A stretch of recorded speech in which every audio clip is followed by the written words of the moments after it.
On commence avec la santé au travail. Sandrine Weiss, bonjour. Bonjour. Alors, plus de 3 millions de Français seraient au bord du burn-out selon un sondage paru fin janvier. C'est le syndrome d'épuisement professionnel, un phénomène en développement sur lequel on met un nom maintenant. On l'identifie au Japon depuis longtemps comme tel, pas en France. C'est quoi les premiers signes déjà?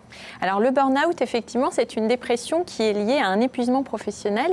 Les premiers symptômes, eh bien, c'est une grande anxiété par rapport au travail, la peur de ne pas réussir, de ne pas atteindre ses objectifs, de ne pas donner satisfaction.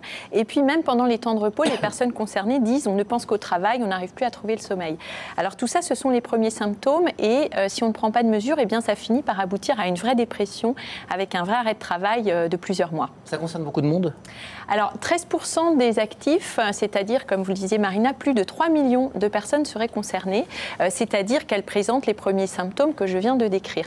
Alors tout ça, c'est ce qui ressort d'un sondage qui vient de paraître, qui a été mené par le cabinet Technologia fin janvier. On va voir quelques chiffres s'afficher. Les plus touchés par ce risque de burn-out, ce sont les agriculteurs à hauteur de 24%. Ensuite, les artisans, commerçants, chefs d'entreprise et puis les cadres qui présentent un risque élevé de 20%.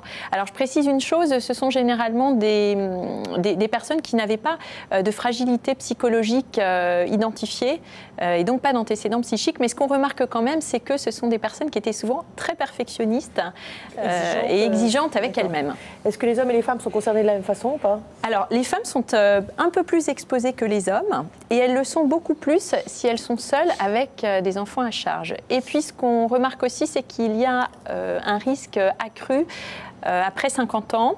Et puis une autre observation, les professionnels de la santé sont également plus touchés.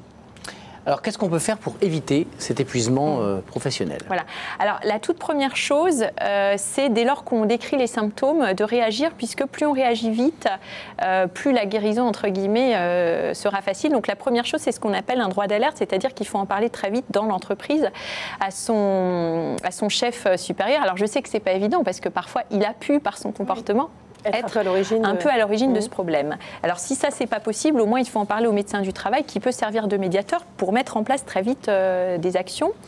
Ce qu'il faut faire aussi, c'est si on est touché par ces premiers symptômes, eh bien prendre du recul, s'obliger à faire des pauses, s'obliger à prendre des congés avant un épuisement total. Mais surtout ce que je voudrais dire, c'est qu'il ne faut pas avoir honte d'en parler parce que c'est pas dans votre intérêt, ni dans celui de votre entourage, ni dans celui de votre entreprise que vous craquiez.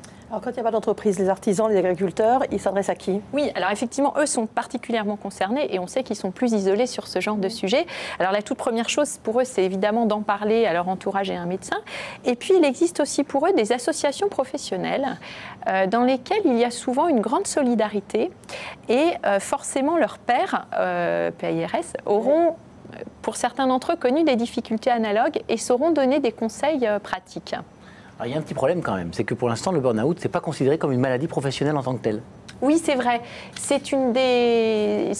n'est pas ce qu'on appelle inscrit dans le tableau des maladies professionnelles. Et d'ailleurs, c'est une des revendications du cabinet qui a mené l'enquête et qui lance un appel pour que la sécurité sociale reconnaisse le burn-out comme maladie professionnelle. Alors, ça changerait quoi concrètement? Alors, concrètement, ça changerait 3 choses. La première, c'est que ça permettrait d'avoir des chiffres précis parce qu'aujourd'hui, on ne sait pas dire combien de personnes sont en arrêt maladie pour cette raison. On ne connaît que des estimations du nombre de personnes en situation de risque. Ça, c'est une chose. La deuxième chose, c'est que forcément, les entreprises seraient plus impliquées dans la prévention pour une raison très bêtement financière. Quand une entreprise voit le nombre de maladies professionnelles en son sein augmenter, eh bien, son taux de cotisation augmente aussi.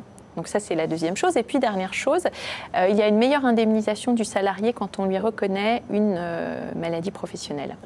Alors, est-ce qu'il y a quand même des entreprises qui agissent pour éviter la survenue du burn-out chez leurs salariés? Oui. Alors, une des clés pour lutter contre ce phénomène, c'est de mettre en place ce qu'on appelle un meilleur équilibre vie personnelle, vie professionnelle. Alors ça passe par plusieurs choses qui ont déjà été mises en place dans des entreprises. Par exemple, dans certains cas, on interdit d'envoyer des mails le week-end, on interdit de fixer des réunions après 18h. Et puis il y a des entreprises aussi qui mettent en place ce qu'on appelle des conciergeries d'entreprise. Des conciergeries d'entreprise. Ouais. Alors des conciergeries, ce sont des prestataires, un peu comme dans les grands hôtels, ce sont des prestataires de services qui sont réunis sur le lieu de l'entreprise et qui qui aide les salariés à mieux gérer leur vie personnelle. Par exemple, qui donne accès à un pressing ou à une aide pour garder les enfants, sachant bien entendu que l'entreprise met en place la structure, mais toutes les prestations, toutes les prestations. Mais ça peut être pratique, ça peut être aussi d'aller récupérer la voiture chez le garagiste, enfin, ce genre de choses. Voilà, tout ce qui prend du temps entre 9h et 17h et qu'on peut faire à cette heure-là en plus. Voilà, l'idée c'est d'aider le salarié à mieux gérer sa vie personnelle, et à mieux supporter le stress. Et est-ce qu'il y a aussi une sensibilisation des managers? Alors effectivement, ça se développe, il y a des campagnes de formation et de sensibilisation en entreprise, sachant qu'il y a un débat avec les médecins du travail, parce que les médecins du travail, pour certains d'entre eux, estiment que ce n'est pas au manager de détecter les cas de burn-out dans son équipe, il n'a pas les compétences pour. Bon, en même temps, c'est le premier maillon, donc voilà. Et puis, si on veut mieux comprendre le phénomène, moi je recommande la lecture d'un livre qu'on va voir s'afficher, qui est un témoignage. Ça s'appelle « Quand le travail vous tue ». C'est le témoignage d'une femme qui est cadre chez un équipementier sportif et qui décrit très bien à la fois son enlisement dans le stress professionnel, même sa tentative de suicide. Et puis, ça se termine assez bien. Voilà. Merci beaucoup, Sandrine.